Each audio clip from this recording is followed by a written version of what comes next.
नमस्कार साथियों, वेदांत क्लासेस के YouTube चैनल पर आपका हार्दिक स्वागत, अभिनंदन। साथियों, आज हम चर्चा करेंगे साइकोलॉजी के ऊपर और प्रैक्टिस सेट 5 के ऊपर हम चर्चा करने जा रहे हैं। तो आज का जो पहला प्रश्न है, वो प्रश्न क्या है विद्यार्थियों, इसको देखिएगा। पहला प्रश्न है कि त्रिविमीय सिद्धांत, थ्री डायमेंशनल थ्योरी या त्रिआयामी सिद्धांत भी इसको कहते हैं, के प्रवर्तक कौन है। तो इसके प्रवर्तक कौन है, चार विकल्प दे रखे हैं, गार्डनर, कैटल, गिलफोर्ड या आसुबेल। तो पहले का जो राइट आंसर जाएगा वो क्या जाएगा विद्यार्थियों, चला जाएगा गिलफोर्ड। कौन है? गिलफोर्ड। इन्होंने विद्यार्थियों त्रिविमीय सिद्धांत या जिसको हम त्रिआयामी सिद्धांत कहते हैं वो दिया था, वो इसका प्रवर्तक माना जाता है। ये त्रिआयामी सिद्धांत के अंतर्गत समक्रिया, विषय वस्तु और उत्पाद की बात की गई है। आगे देखिए, अगला प्रश्न है सेकंड नंबर का, कि निम्न में से सृजनात्मकता की विशेषता नहीं है। देखो, प्रश्न को बड़ा ध्यान से पढ़ना होता है विद्यार्थियों, कि इसमें जो सृजनात्मकता है, जो क्रिएटिविटी है, की विशेषता नहीं है। प्रश्न को ढंग से देखिएगा। पहला, सृजनात्मकता जन्मजात होती है व अर्जित होती है। जन्मजात व अर्जित होती है। दूसरा, सृजनात्मकता उद्देश्य केंद्रित होती है। मतलब जो क्रिएटिविटी होती है इसका कोई ना कोई उद्देश्य होता है, उद्देश्य केंद्रित होती है। सृजनात्मकता अनियंत्रित होती है, अनियंत्रित कल्पना है।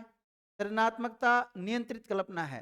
सृजनात्मकता नियंत्रित कल्पना होती है, अनियंत्रित कल्पना नहीं होती है। तो ये वाली इसकी विशेषता नहीं है।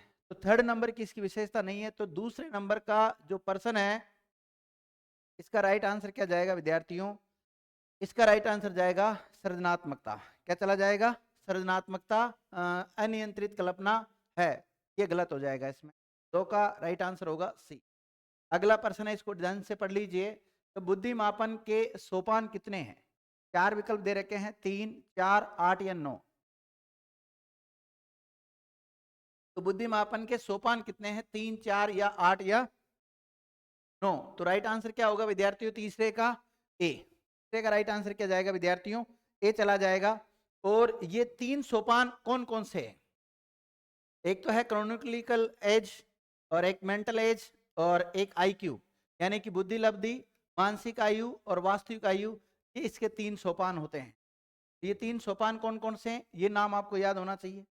अगला जो फैक्ट है, उससे पहले मैं बता देता हूँ, वेदांत क्लासेस का जो एप्लीकेशन है, इसका नाम है वेदांत क्लासेस अजमेर के नाम से मोबाइल एप्लीकेशन है। इस पर हमने सभी प्रकार की भर्तियों के जितने भी कोर्स है वो अपलोड कर रखे हैं।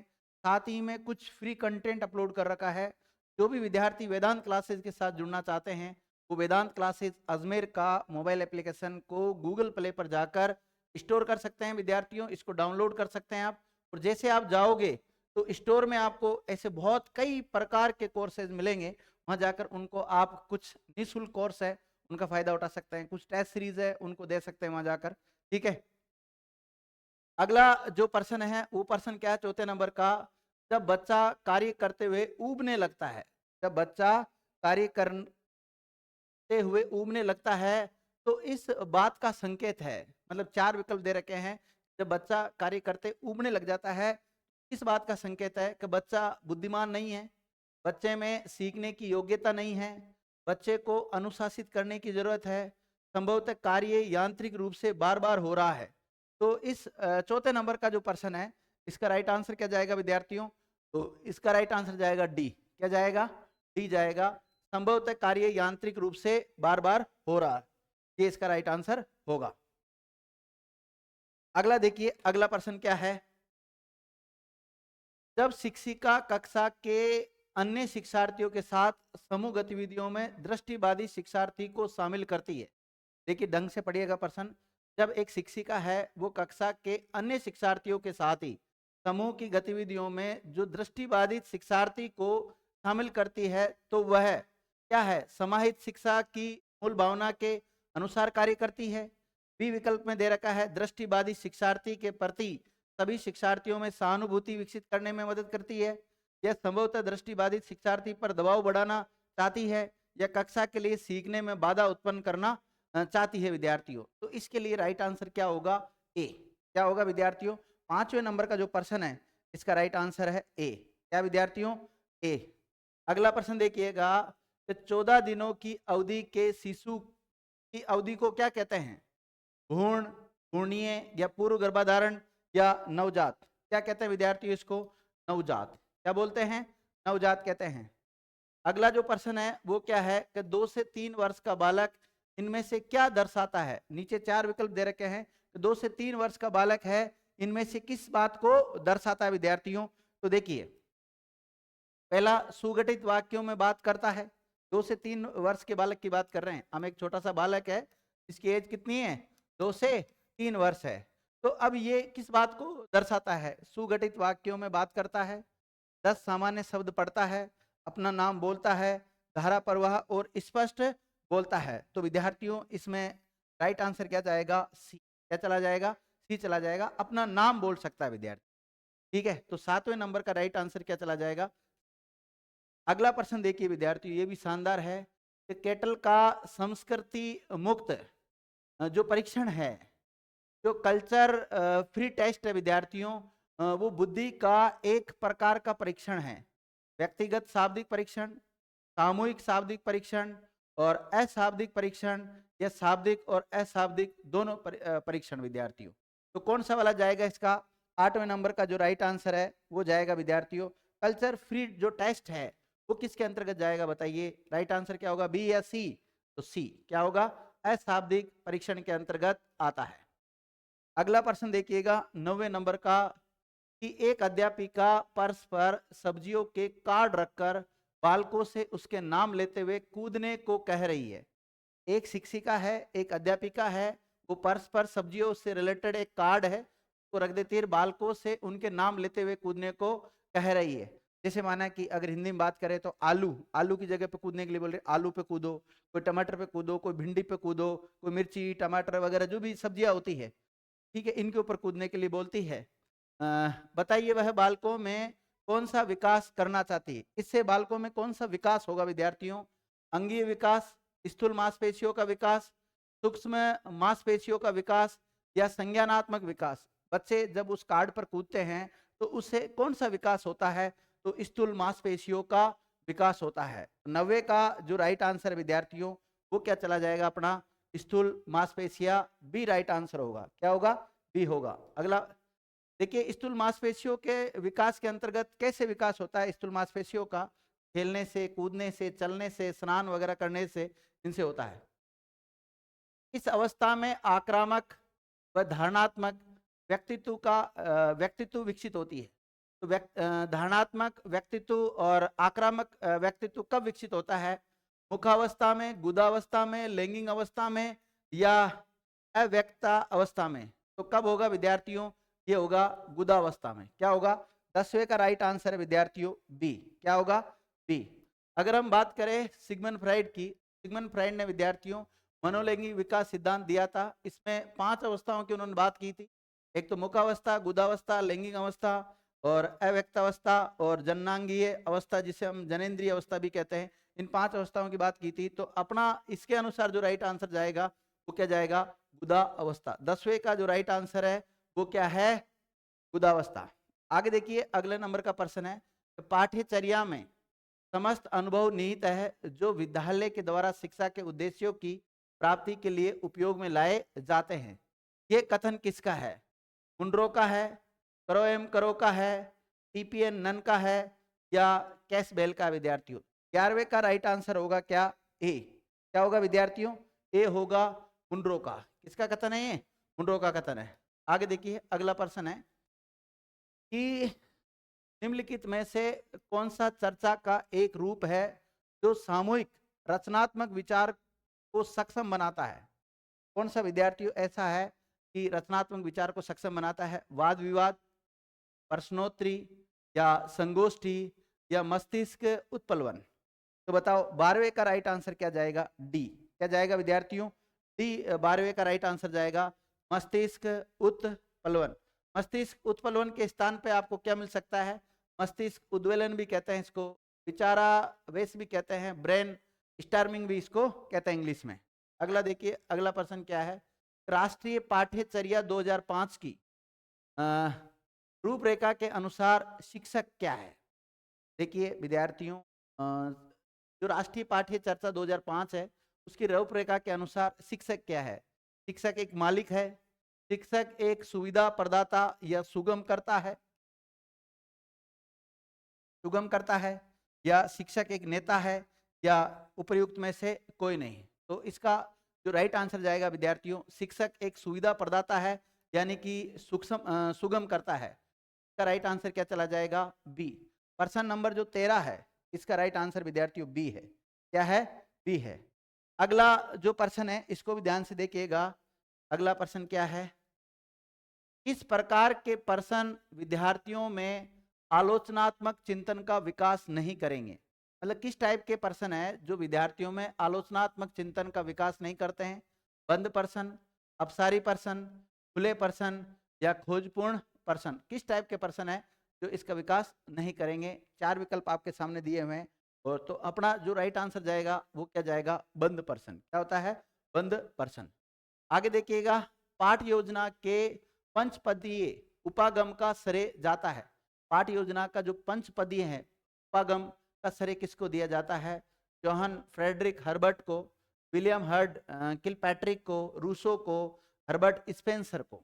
तो किसको दिया जाता है विद्यार्थियों? राइट आंसर होगा 15 नंबर का, जोहन फ्रेडरिक हर्बर्ट को। ये राइट आंसर है। अगला जो प्रश्न है उसको भी देख लीजिए विद्यार्थियों। अपना अगला प्रश्न क्या है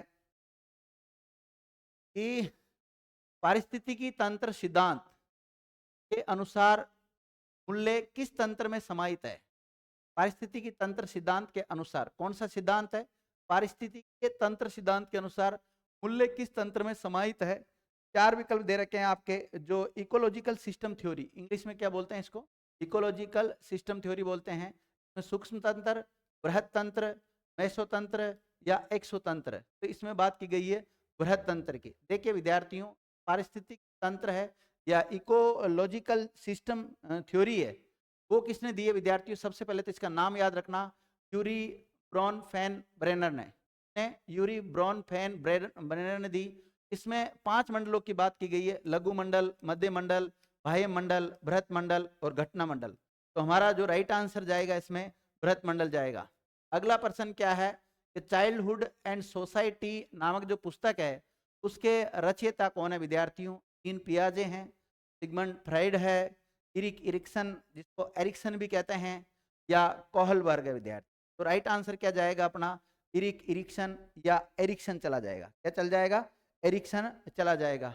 देखिए विद्यार्थियों, इरिक इरिक्सन या एरिक्सन ने 8 अवस्थाओं की बात की गई है, और इसने जो सिद्धांत दिया उसका नाम है मनोसामाजिक विकास सिद्धांत, जिसे जीवन विस्तार सिद्धांत भी कहते हैं या पहचान की खोज का सिद्धांत भी कहते हैं। इन्होंने ये सिद्धांत दिया था, इसमें 8 अवस्थाओं की बात इनमें की गई थी।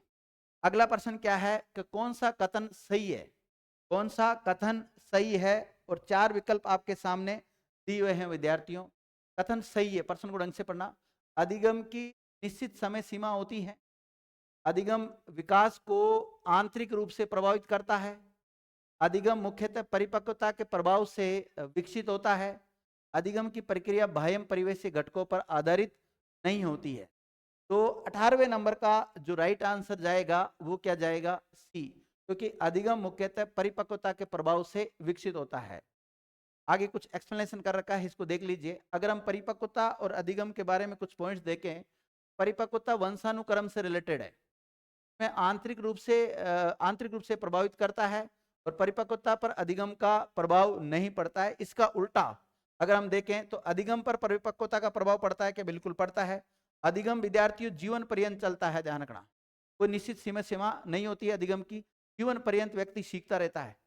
इसी प्रकार अधिगम का संबंध वातावरण से है, बिल्कुल है। अधिगम की निश्चित समय सीमा नहीं होती, ये बात मैंने बता दी आपको। और अधिगम विकास को बाह्य रूप से प्रभावित करता है। अधिगम क्या करता है? विकास को बाह्य रूप से प्रभावित करता है। अगला जो पॉइंट है, अगला जो प्रश्न है, कारक जो व्यवहार में स्थायी परिवर्तन लाता है, ऐसा कारक कौन सा है जो व्यवहार में स्थायी रूप से परिवर्तन ला देता है?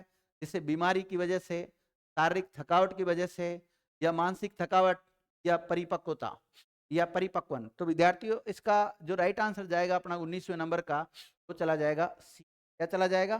सी चला जाएगा। सॉरी विद्यार्थी, देखिए अभ्यास, प्रशिक्षण और अनुभव के द्वारा व्यवहार में जो परिवर्तन होता है उसे क्या कहते हैं हम? अधिगम कहते हैं। लेकिन परिपक्व के द्वारा व्यवहार में कोई परिवर्तन होता है तो उसको हम अधिगम नहीं कहते हैं। मैंने पहले ही कहा था कि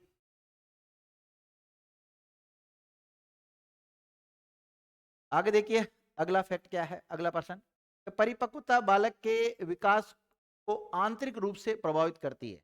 परिपक्वता बालक के विकास को आंतरिक रूप से प्रभावित करती है, जबकि अधिगम का प्रभाव उस समय पड़ता है जब बालक, चार विकल्प आपके सामने दे रखे हैं, विद्यालय के संपर्क में आता है, बाह्य परिवेश के संपर्क में आता है, समाज के संपर्क में आता है और मित्रों के संपर्क में आता है। तो इसका जो राइट आंसर जाएगा विद्यार्थियों वो क्या जाएगा? बाह्य परिवेश के संपर्क में आता हो। अगला प्रश्न है कि आशु बेल के अनुसार किस प्रकार के सीखने में समस्या का समाधान निहित है? मतलब आशु बेल के अनुसार बताना है किस प्रकार के सीखने में समस्या का समाधान निहित है। रटकर सीखने में, अर्थपूर्ण सीखने में और खोजपूर्ण सीखने में और निरंतर सीखना। बताओ विद्यार्थियों, आशु बेल के अनुसार अपना जो राइट आंसर जाएगा वो क्या जाएगा? सी, खोजपूर्ण सीखना। ये आशु बेल के अनुसार प्रकार के सीखने में समस्या का समाधान निहित है, किसमें? खोजपूर्ण सीखने में। अगला कुछ एक्सप्लेनेशन कर रखा है। आशुबेल ने विद्यार्थियों अधिगम के जो प्रकार बताए हैं वो चार बताए हैं। एक तो रटकर सीखना, अर्थपूर्ण सीखना, अधिग्रहण सीखना और खोजपूर्ण सीखना। लेकिन अभी अपना उपयुक्त जो आंसर था वो क्या था? खोजपूर्ण सीखना। अगला प्रश्न देखिएगा, कौन सा कथन सही नहीं है? मतलब कौन सा कथन सही नहीं है? चार कथन आपके सामने दिए हुए हैं 22वें में। परिपक्वता वंशानुक्रम से संबंधित होती है, यह एक स्वाभाविक प्रक्रिया है, परिपक्वता के लिए बाह्य उत्तेजनाओं की आवश्यकता होती है, परिपक्वता बालक के विकास को प्रभावित करती है। बताओ विद्यार्थियों, 22वें का जो राइट आंसर जाएगा विद्यार्थियों वो क्या जाएगा? क्या जाएगा? सी, परिपक्वता के लिए बाह्य उत्तेजनाओं की आवश्यकता होती है। ये सही नहीं है विद्यार्थी, बाह्य इनकी उत्तेजनाओं की आवश्यकता नहीं होती है। यहाँ पर इस प्रकार से होना चाहिए था, क्योंकि जो परिपक्वता के लिए बाह्य उत्तेजनाओं की आवश्यकता है वो तो अधिगम के लिए होती है। बाह्य उत्तेजनाओं की आवश्यकता तो अधिगम के लिए आवश्यक होती है। के लिए आवश्यक होती है? अधिगम के लिए आवश्यक होती है। 23वां नंबर का प्रश्न है कि कौन सा कथन सही नहीं है? कौन सा कथन सही नहीं है? चार विकल्प दे रखे हैं, ढंग से पढ़ लीजिए। परिपक्वता प्राप्ति की चरम आयु 21 वर्ष तक होती है, परिपक्वता के लिए अधिगम आवश्यक है, अधिगम के लिए परिपक्वता आवश्यक है और परिपक्वता सदैव अधिगम के प्रभाव से मुक्त होती है। तो आपको इसमें से वह कथन छांटना है जो सही नहीं है। तो 23वें का अपना राइट आंसर क्या जाएगा? बी जाएगा विद्यार्थी। क्या जाएगा? बी, परिपक्वता के लिए अधिगम आवश्यक है। ये कथन सही नहीं है, परिपक्वता के लिए अधिगम की कोई आवश्यकता नहीं है। तो आप सीखने के बाद में परिपक्व ऐसा कोई जरूरी नहीं है। बाकी सारे राइट है। परिपक्वता प्राप्ति की चरम आयु 21 वर्ष है, अधिगम के लिए परिपक्वता आवश्यक है, परिपक्वता सदैव अधिगम के प्रभाव से मुक्त होती है, बाकी सब राइट है। तो 23वें का राइट आंसर क्या विद्यार्थियों? बी। क्या चला जाएगा? बी चला जाएगा। अगला प्रश्न देखिएगा, ऐसे अभिभावक जो अपने बालकों को उपलब्धि अभिप्रेरणा को बढ़ावा देना चाहते हैं उन्हें क्या चाहिए? बालकों को प्रारंभिक वर्ष में बिना अभिभावकों की मदद के अपनी जिम्मेदारियां संभालने हेतु प्रोत्साहित करें। बालकों को बताएं कि असफलता जीवन में तकलीफ या दुख लाती है, चाहे बालक सफल हो अथवा असफल, उन्हें स्वीकार करे व उनकी प्रशंसा करे। ये स्वीकार करे कि बालक अभिभावकों की सहायता के बिना किसी कार्य का सफलतापूर्वक निर्वहन कर सकता है। तो 24वें नंबर का जो राइट आंसर है विद्यार्थियों वो क्या जाएगा? चाहे बालक सफल हो अथवा असफल, उन्हें स्वीकार करे व उनकी प्रशंसा करे, ये करना चाहिए। अगला प्रश्न है 25वें नंबर पे, थायराइड ग्रंथि अनियमितता से कौन से व्यक्ति पूर्णतः बौने रह जाते हैं? कौन से व्यक्ति पूर्णतः बौने रह जाते हैं विद्यार्थियों? कुछ दिक्कतें होती है और मानसिक दुर्बलता के शिकार हो जाते हैं। तो इसका राइट आंसर क्या होगा? मंगोलिज्म, क्रेटिनिज्म या माइक्रोसिफेली या हाइड्रोसिफेली। तो विद्यार्थियों इसका राइट आंसर क्या जाएगा? क्रेटिनिज्म। क्या चला जाएगा? क्रेटिनिज्म बी राइट आंसर होगा। माइक्रोसिफेली में तो क्या होता है, सिर का आकार छोटा हो जाता है और हाइड्रोसिफेली में सिर का आकार कैसा, इसमें तो होता है विद्यार्थियों छोटा, और इसमें कैसा होता है, बड़ा हो जाता है सिर का आकार। ठीक है, ये कुछ मंगोलिज्म, क्रेटिनिज्म, माइक्रोसिपेली, हाइड्रोसिपेली, ये मैंने अभी बताई दिया आपको, ये बात लिख रखी है आगे। अगला प्रश्न क्या है, देखिए ढंग से पढ़िएगा इसको। विषय वस्तु को कक्षा में शिक्षक के द्वारा प्रस्तुत किया जाना चाहिए, अंशतः, सोपानबद्ध, या पूर्णता, या नोटा। तो विद्यार्थियों इसमें क्या जाएगा राइट आंसर, पूर्णता। क्या जाएगा, पूर्णता, क्योंकि हमारा जो शिक्षण सूत्र है वो क्या है, पूर्णता से अंशता की ओर। इधर है पूर्णता से अंशता की ओर। जब भी कोई टीचर क्लास में पढ़ाने के लिए जाता है, सबसे पहले उसे जिस विषय को वो पढ़ा रहा है या जिस टॉपिक को वो पढ़ा रहा है उसके बारे में कंप्लीट बताना, सब कुछ बताना होता है। उसके बाद में उसको चरणबद्ध तरीके से टुकड़ों में उसको पढ़ाना होता है। तो हमारा शिक्षण सूत्र क्या है विद्यार्थियों, पूर्णता से अंशता की ओर, पूर्णता से अंशता की ओर। लेकिन यहाँ विषय वस्तु को कक्षा में शिक्षक के द्वारा प्रस्तुत किया जाना चाहिए, तो सबसे पहले राइट आंसर क्या जाएगा अपना, सी चला जाएगा। 26वें का राइट आंसर विद्यार्थियों सी। क्या है, सी है। अगला प्रश्न देखो विद्यार्थियों, अगला प्रश्न, रूसो के शिष्य पेस्टोलॉजी ने अनुदेशन को कैसा बनाने पर बल दिया है, वैज्ञानिक, मनोवैज्ञानिक, या सामाजिक, या आर्थिक। तो रूसो के जो शिष्य हैं जिनका नाम है पेस्टोलॉजी ने अनुदेशन को कैसा बनाने पर बल दिया है, मनोवैज्ञानिक बनाने पर बल देगा विद्यार्थियों। 27वें का जो राइट आंसर जाएगा वो क्या जाएगा, बी। क्या जाएगा, बी। आगे देखो, जिस परीक्षा में प्रश्नों के विभिन्न उत्तर न होकर एक ही उत्तर हो, इन परीक्षाओं में प्रश्नों के विभिन्न उत्तर ना होकर एक ही उत्तर होता है, ये मूल्यांकन की कौन सी विशेषताएं है, विश्वसनीयता, वैधता, वस्तुनिष्ठता, या व्यापकता। तो राइट आंसर क्या होगा 28वें का, वस्तुनिष्ठता चला जाएगा। 28वें का राइट आंसर है सी। क्या विद्यार्थियों, सी है। अगला प्रश्न है कि ज्ञानेंद्रियों की दक्षता के लिए प्रशिक्षण किस विधि में दिया जाता है, सुकराती विधि में, और मोंटेसरी ने, या खेल विधि में, या किंडरगार्टन विधि में। तो मोंटेसरी विधि इसका राइट आंसर होगा, क्योंकि ये विधि मारिया मोंटेसरी के द्वारा दी गई विद्यार्थियों, इसलिए इसका नाम क्या रखा गया, मोंटेसरी विधि। ये मारिया मोंटेसरी, मोंटेसरी के द्वारा ये विधि दी गई, इसलिए ज्ञानेंद्रियों की दक्षता के लिए प्रशिक्षण किस विधि में दिया जाता है, तो मोंटेसरी विधि में दिया जाता है। कौन सी विधि है, मोंटेसरी विधि है, इसके अंतर्गत दिया जाता है। अगला प्रश्न है, एजुकेशन ऑफ मैन पुस्तक किन के द्वारा लिखी गई, एजुकेशन ऑफ मैन नामक जो पुस्तक है किसके द्वारा लिखी गई, फ्रोबेल, या मोंटेसरी, या कुक, या पावेल, किसके द्वारा लिखी गई विद्यार्थियों। तो इसका राइट आंसर जाएगा फ्रोबेल, जाएगा फ्रोबेल। ठीक है, इसी के साथ जो आज का मोटिवेशनल कोड है वो ये है, अपने सपनों को सफल बनाने के लिए बातों से नहीं रातों से लड़ना पड़ता है। अगर विद्यार्थियों आपने सपना देखा है, अगर उसको आप साकार करना चाहते हैं तो उसके लिए आपको मेहनत करनी होगी और दिन रात एक करनी होगी। रात को रात नहीं समझनी, दिन को दिन नहीं समझना, बस आपका जब भी इच्छा हो पढ़ने की पढ़ने लग जाओ विद्यार्थियों, आप सफल हो जाओगे। ठीक है, और अंतिम बात और पुनः एक बार बता देता हूं, अगर वेदांत क्लासेज का ऐप आपने अभी तक डाउनलोड नहीं किया है तो गूगल प्ले पे जाके डाउनलोड कीजिए और भरपूर इस डिजिटल जो कंटेंट है इसका आप फायदा उठा सकते हैं। थैंक यू मित्रों।